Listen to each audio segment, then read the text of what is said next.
नमस्कार दोस्तों, बहुत बहुत स्वागत करता हूं आपका एक और नई वीडियो में। दोस्तों देखिए, आज हम IRFC की बात करें और IRFC को लेकर के आपके मन में बहुत से सवाल, जिन सवालों के जवाब में अगर देखा जाए तो कहीं आपको लगता तो ये तो नहीं है कि ऑपरेटर्स के द्वारा आपको फंसाया तो नहीं जा रहा है, क्या आपके साथ कोई गेम खेला जा रहा है। और शेयर का प्राइस अगर देखें तो आपको मार्केट में चाहे कितनी भी तेजी देखने को मिल जाए, लेकिन यहां पर आपको एक बड़ी तेजी देखने को नहीं मिल रही है।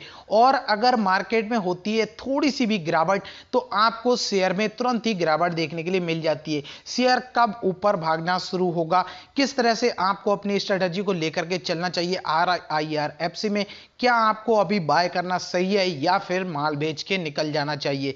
तो वीडियो में लास्ट तक जरूर बने रहिए, आपके सभी सवालों के जवाब आपको मिल जाएंगे। और अगर आपने चैनल को सब्सक्राइब नहीं किया तो सब्सक्राइब बटन दबा दीजिए, लाल बटन को काला कर दीजिए, आपके लिए ऐसी वीडियो लाता रहूंगा। दोस्तों देखिए, IRFC में अगर हम देखें तो आज के दिन भी आप देख सकते हैं बहुत ही ज्यादा माइनर सा करेक्शन ही देखेंगे, लेकिन ये थोड़ा सा ग्रीन सिग्नल आपको मिलता हुआ नजर आ रहा है। थोड़ा सा आपके मन में जो डर है वो जरूर अभी कम होगा, लेकिन अगर देखें तो मार्केट में अगर थोड़ी सी भी गिरावट देखने को मिलेगी तो यहां पर आपको गिरावट देखने के लिए मिल जाएगी। क्योंकि अगर पिछले 5 दिनों का चार्ट देखें तो यहां से आप देख सकते हैं कि शेयर में देखिए गिरावट ही गिरावट देखने को मिल रही है। यहां भी देखें तो 5 दिनों में भी गिरावट, 1 महीने में भी गिरावट, 6 मंथ के चार्ट में भी गिरावट, मतलब गिरावट ही गिरावट देखने को मिलती रहती है यहां पे। और अगर वहीं टॉप लेवल से बात करें तो आज भी लगभग 20% तक शेयर में गिरावट देखने को मिल रही है।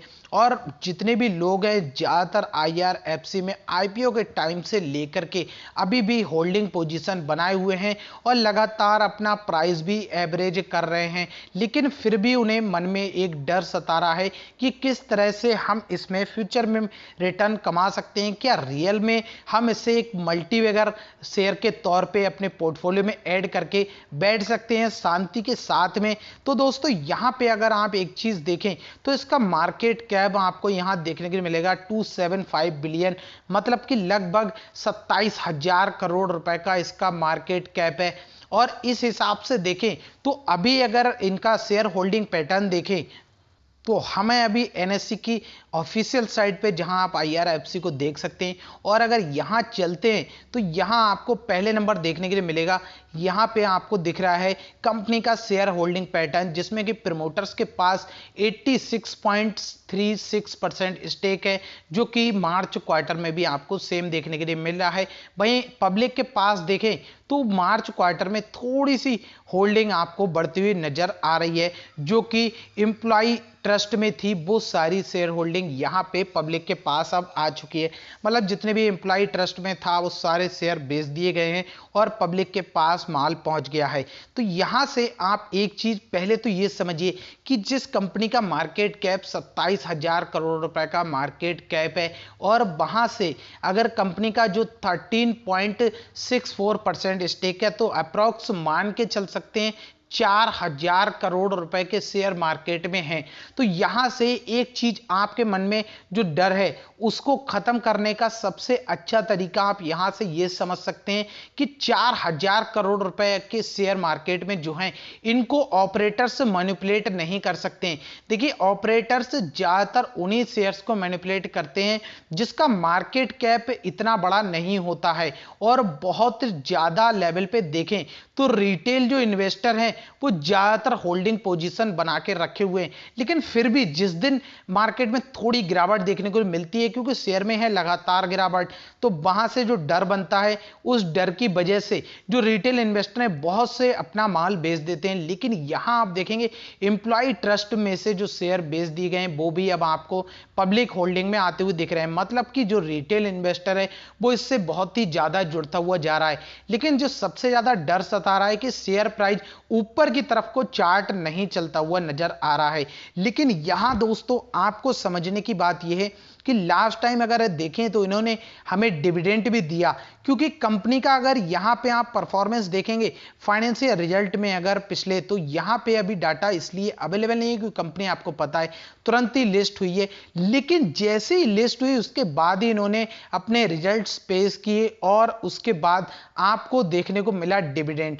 तो डिविडेंड की वजह से आप एक चीज ये समझ के बैठ सकते हैं कि फ्यूचर में आप अगर इसमें इन्वेस्ट करते हैं, मान लीजिए आपने इसमें 10,000 रुपीज इन्वेस्ट किए हैं और 10,000 रुपये में आपके लिए मिलते हैं मान लीजिए 500 शेयर्स आज की डेट में, तो 500 शेयर आप अगर लेकर के बैठे हैं और 500 शेयर पे आपको अगर 1 रुपए का डिविडेंड भी मिला, तो 500 रुपए का आपका डिविडेंड आपके आ गया बैंक अकाउंट में 10,000 रुपए में से। अब आपके रुपए वहां पर रह गए एक तरीके से 9,500। तो आप धीरे धीरे आपका जो पैसा है वो आपको डिविडेंड के रूप में वापस मिल जाएगा, क्योंकि यहां पे जो सबसे बड़ी वजह क्या है डिविडेंड की, जो हम कंसीडर कर सकते हैं कि आपको फ्यूचर में इसमें डिविडेंड मिलना ही मिलना है, उसके पीछे बड़ी वजह क्या है कि पहली चीज तो ये कि जो प्रमोटर्स हैं वो प्रमोटर्स कौन है, गवर्नमेंट। और गवर्नमेंट के लिए जो भी पैसा होता है तो वो पैसा वो डायरेक्ट कंपनी से नहीं ले सकते हैं, क्योंकि उससे जो शेयर होल्डर्स हैं उन पे गलत इफेक्ट पड़ता है और कंपनी के फाइनेंशियल पे भी गलत इफेक्ट पड़ता है कि सारा का सारा प्रॉफिट डायरेक्ट अगर प्रमोटर्स के पास पहुंच जाएगा जेब में, तो इस तरीके से नहीं होता है।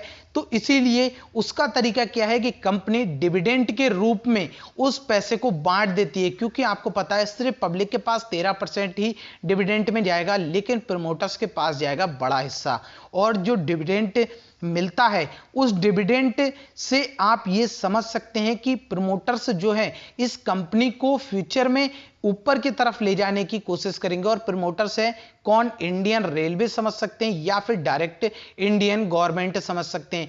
तो गवर्नमेंट जिस तरीके से काम कर रही है रेलवे को आगे की तरफ ले जाने में, तो उसमें IRFC का बहुत बड़ा हाथ है और इसको आपको नजरअंदाज नहीं करना चाहिए। शेयर प्राइस बेशक आपको ऊपर की तरफ जाते हुए नहीं दिख रहा है, लेकिन आप इसमें अगर करते हैं लॉन्ग टर्म के हिसाब से इन्वेस्टमेंट मिनिमम 5 सालों के लिए, क्योंकि देखिए 3 साल से 5 साल के अंदर इनका OFS भी आएगा और OFS की उम्मीद 99% 2023 तक है कि आ जाएगा OFS। तो वहां पे आपको जरूर शेयर प्राइस में गिरावट देखने को मिलेगी, लेकिन OFS से आपको डरना नहीं चाहिए।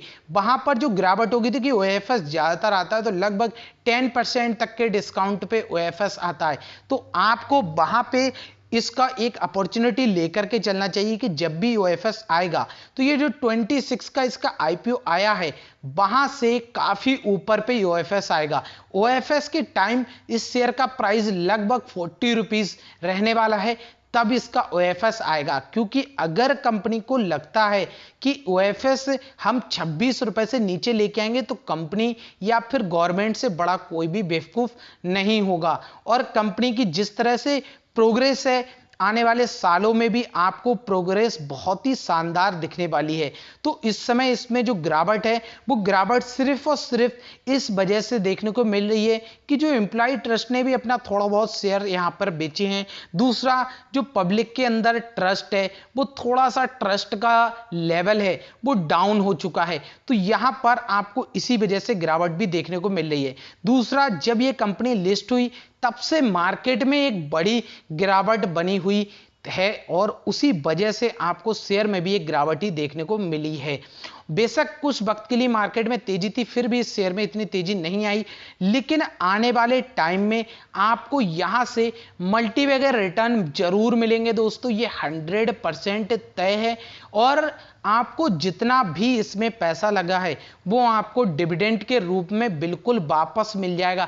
तो आप बिल्कुल भी टेंशन ना लें, आप इसमें अभी बाइंग कर सकते हैं। सही प्राइस पे 21 रुपए पे है इस समय, तो आपके लिए ये 5 रुपए के डिस्काउंट पे मिल रहा है। तो अगर आप ये 5 रुपए का डिस्काउंट समझ के बाय करते हैं तो आपको फ्यूचर में अच्छा प्रॉफिट होगा। और अगर आप इसको ये समझ के बेच देते हैं कि यहां पर 5 रुपए का लॉस है, तो आप बहुत बड़ी गलती कर रहे हैं। ये एक ऐसा शेयर है, इसको आपको लॉस में बिल्कुल नहीं बेचना चाहिए। और अगर आप IRFC में इसे लॉस में बेचने की सोच रहे हैं, तो आपको बहुत सी ऐसी शेयर मार्केट में कंपनियां हैं जिसके शेयर भी आपको बेच देने चाहिए, जैसे कि JP पावर, यस बैंक या फिर आलोक इंडस्ट्रीज या फिर आप कहें तो विकास मल्टीकॉप। तो इस तरह की इतनी कंपनियां हैं, आइडिया, आइडिया, वोडाफोन तो आप जानते ही हैं। तो इन सब कंपनियों को आपको बेच देने चाहिए, क्योंकि उन कंपनियों में तो इतना बड़ा लॉस है और वो एक ऊपर इतने बड़े लेवल से यहां आके पटक के गिर पड़ी हैं और वहीं से चलती हुई जा रही हैं। लेकिन ये कंपनी मार्केट में अभी आई है और इसके साथ बहुत बड़ा नाम जुड़ा है इंडियन रेलवे का, जिसको समझना आपके लिए बहुत ही ज्यादा जरूरी है। तो इन सभी चीजों को ध्यान में रख के ही आप पैसे को अपने मार्केट में लगाएं, और अभी आप अगर गिरावट में बाय करते हैं तो आपके लिए फ्यूचर में होगा बड़ा मुनाफा।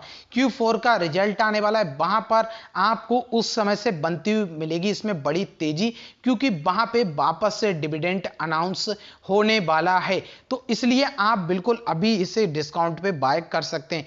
होल्डिंग आप लॉन्ग टर्म के लिए करके चलिए, सेल करने की आपको बिल्कुल भी जरूरत नहीं है। और अगर आपके मन में फिर भी डर है तो पैसा आपका, मर्जी आपकी, आप चाहें जो कर सकते हैं। वीडियो को लास्ट तक देखने के लिए आपका बहुत बहुत धन्यवाद दोस्तों।